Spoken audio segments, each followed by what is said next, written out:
Let's get some levels here. 1, 2. 1, 2, 1, 2. Test. 1, 2, 3. Test. Test 1, 2, 3. There we go. All right, Rocky, here's your marker. Hello and welcome to another episode of Streaming Without a Paddle. I'm Andrew. And I am Ted. This week, Ted and I took on Paramount, right? Yep. Paramount's original series, MobLand.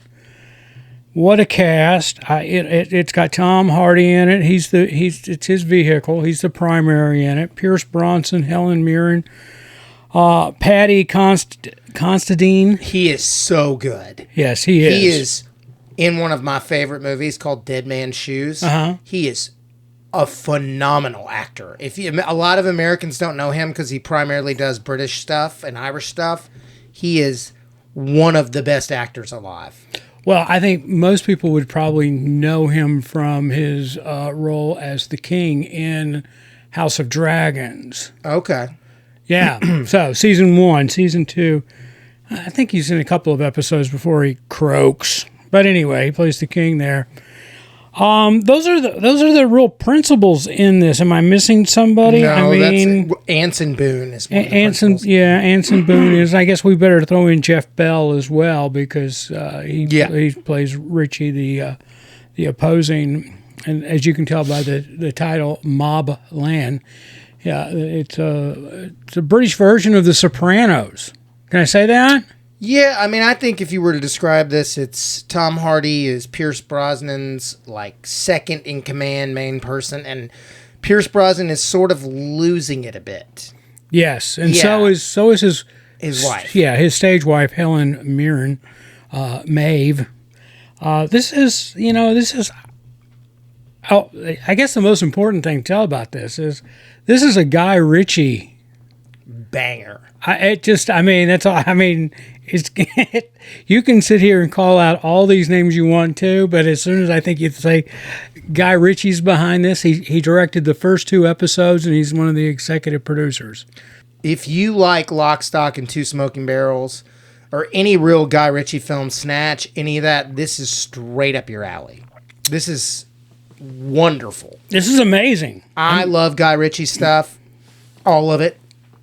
I'm a big fan, and this is just amazing. The acting is, they're all some of the best actors in the world. For this to be a series with this kind of lineup, I mean that's nuts. That's ridiculous. And you know what? I don't think anybody on that side of the pond could do it other than Guy Ritchie.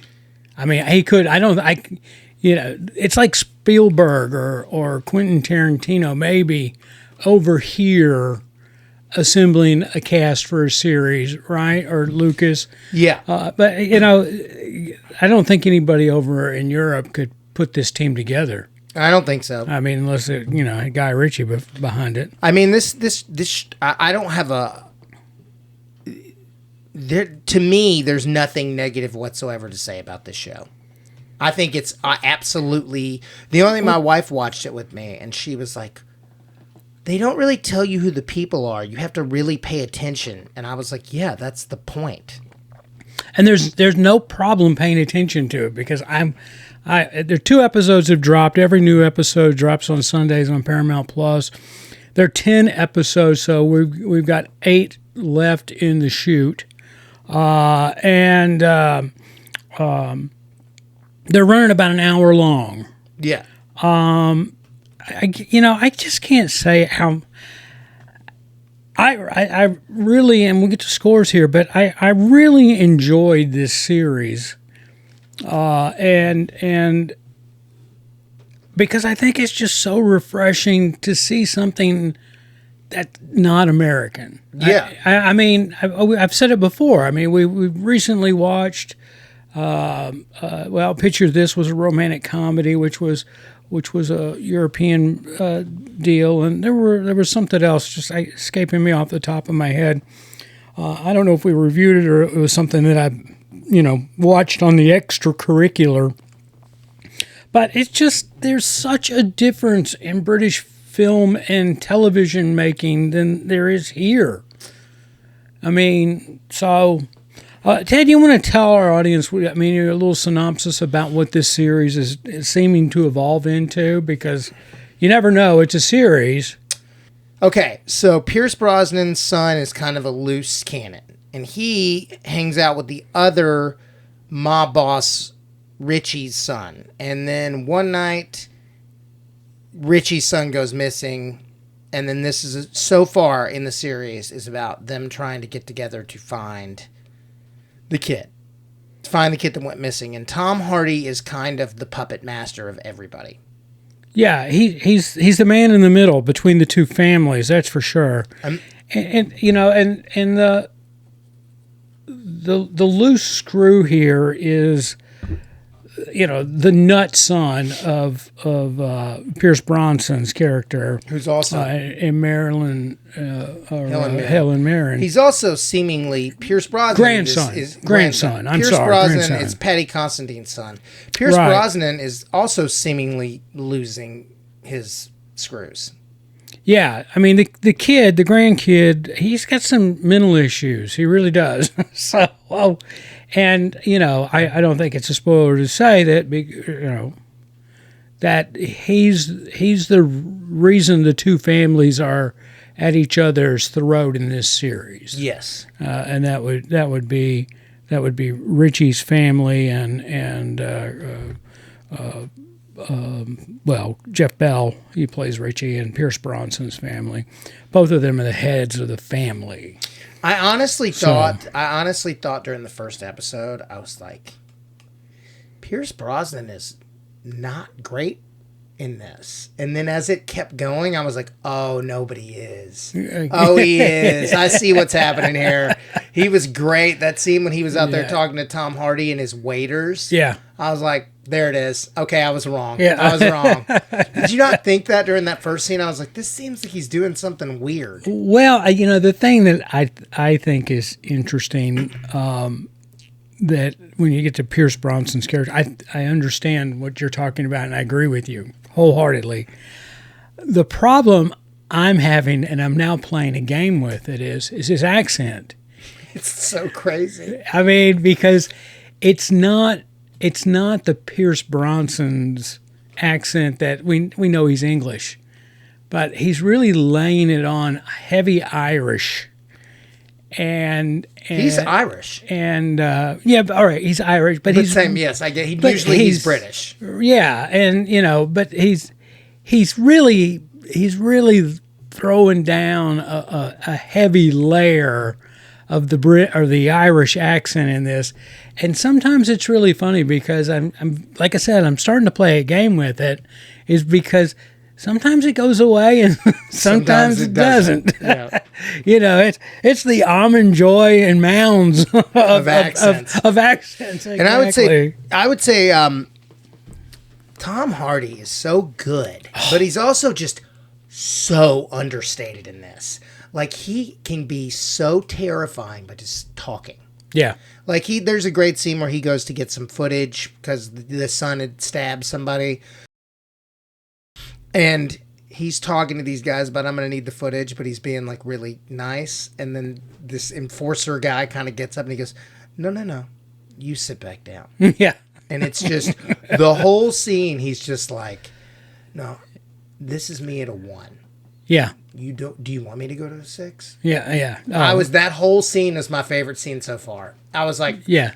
Oh my God, he's intimidating.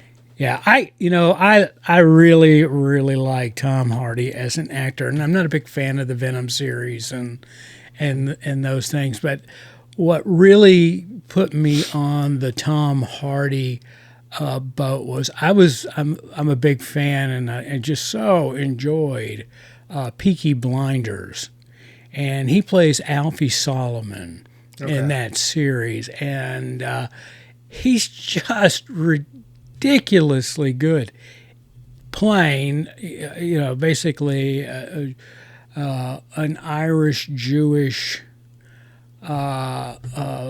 businessman, kind of, you know, underworld kind of guy. Yeah. And he's just, matter of fact, I'll be honest with you, when the series started and I knew of Tom Hardy, I did not put that together that was him until the second or third season.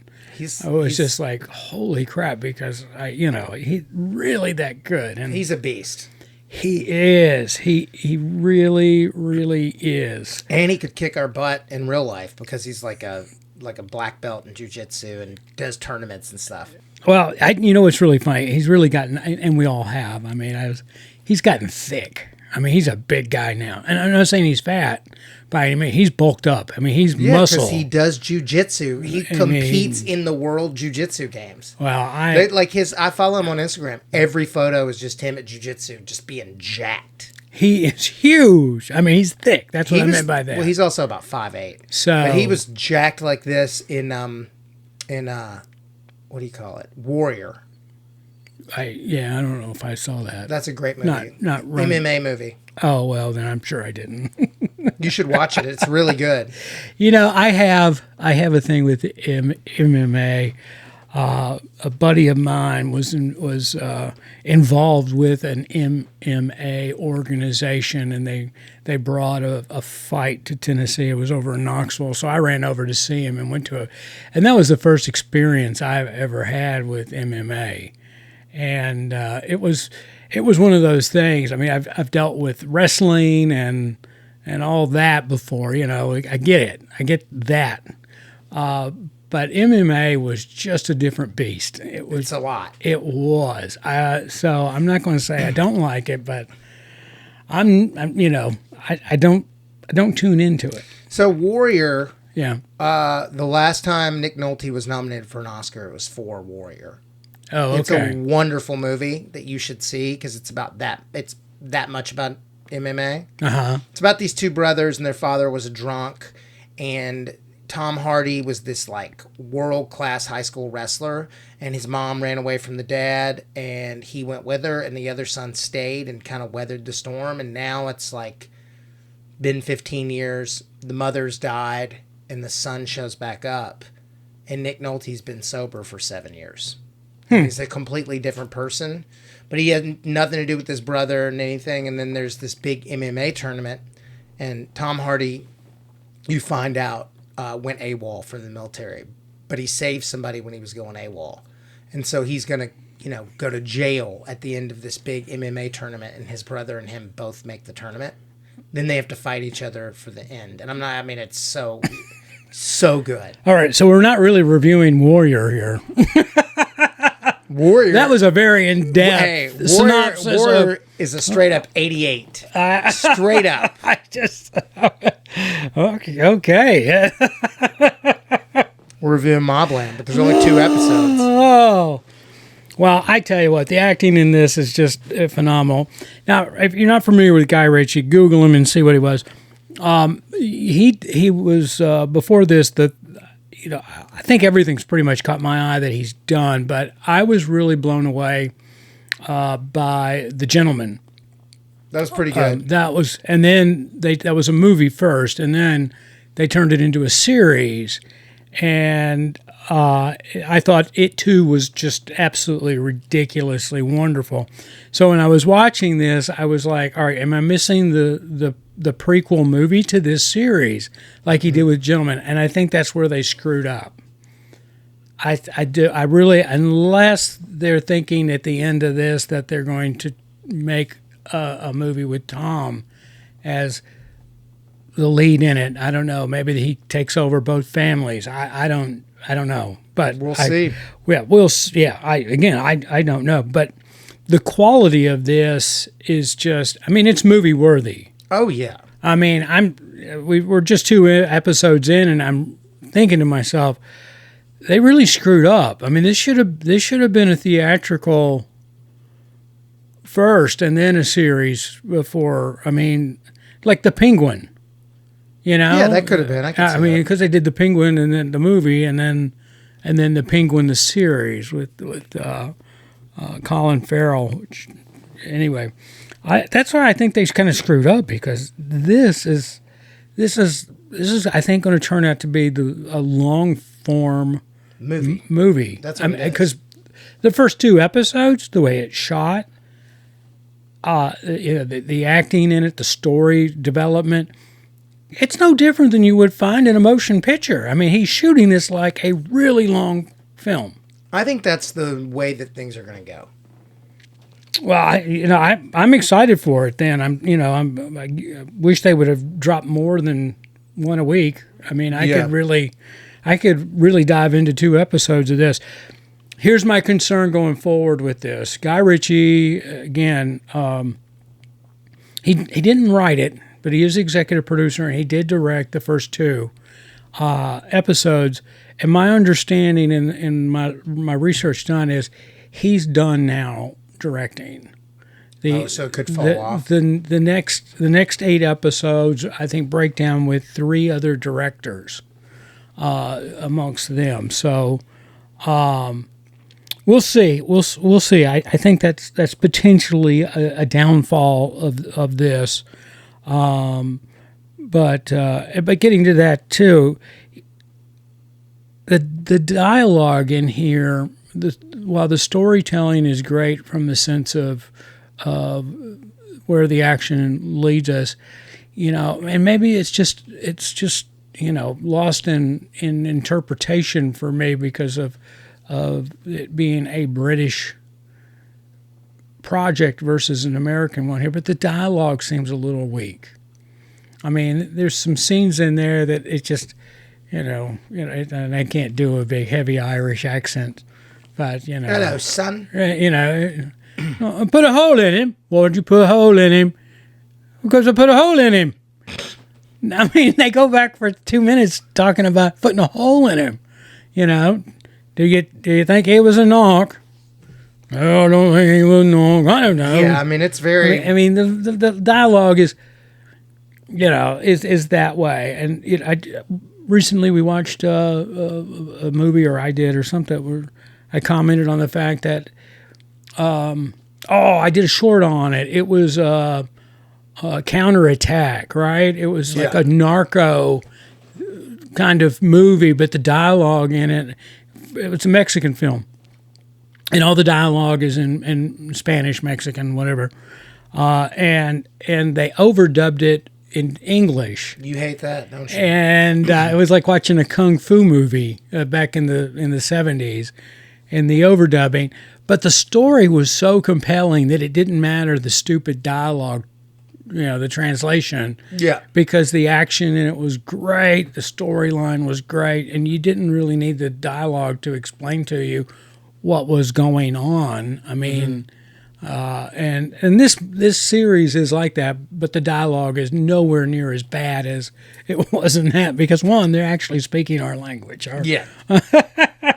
There's slang, a lot of slang. Yeah. So, but yeah, I did. I enjoyed it, but I think that was the weakest part of this. All right, Ted, going forward, I know we're just 2 episodes in. How are you rating this as a series so far?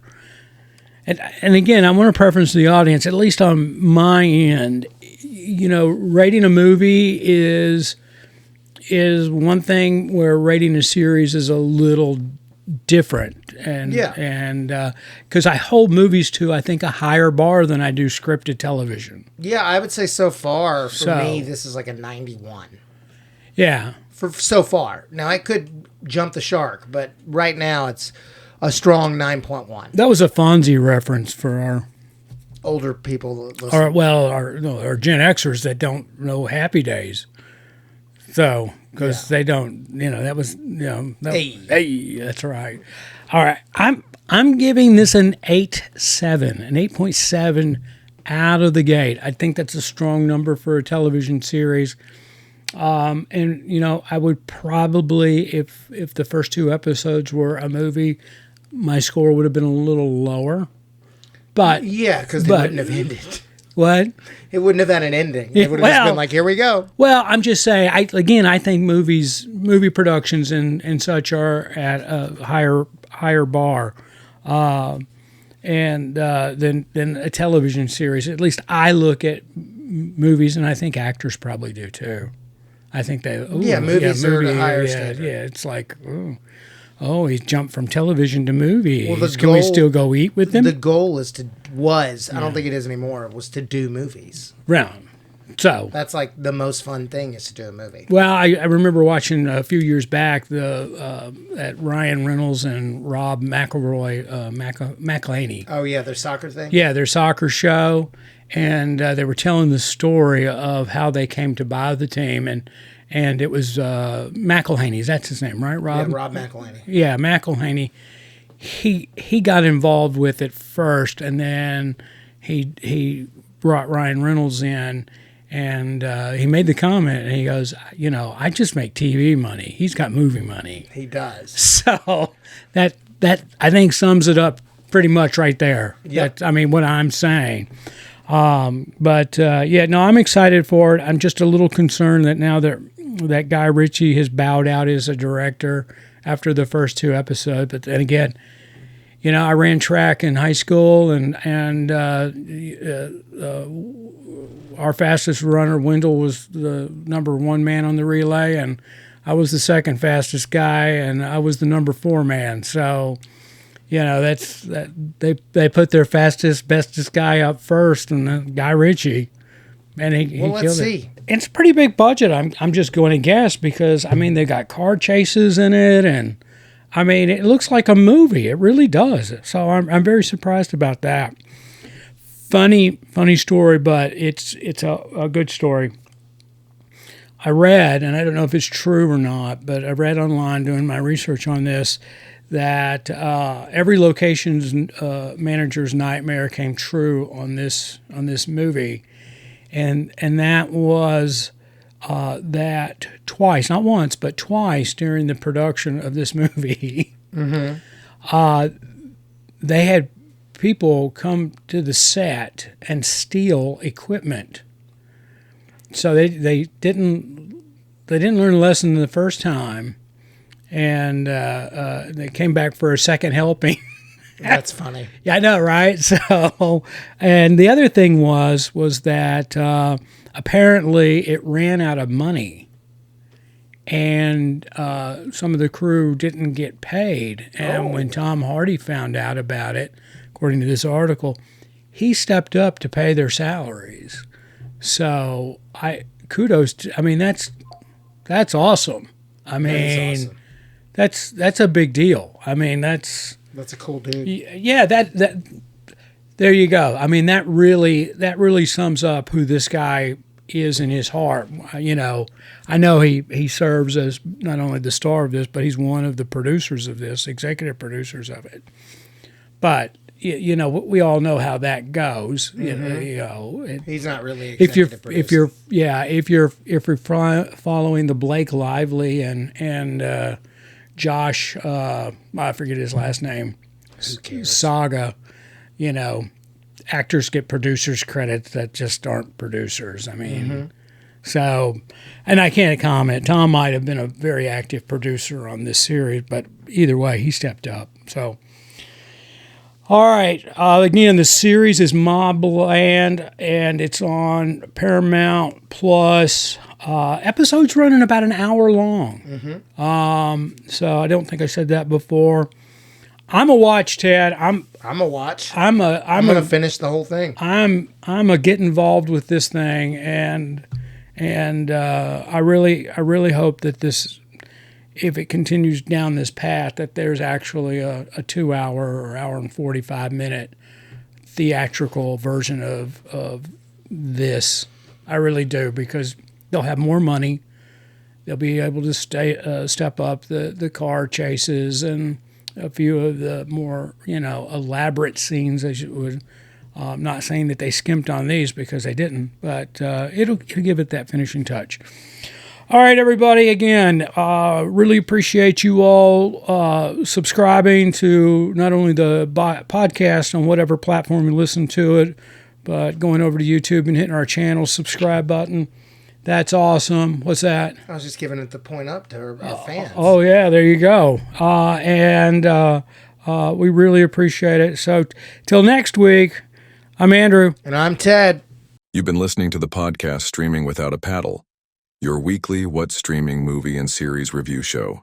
That concludes the show from Studio A at the Beta Fish Media Group headquarters.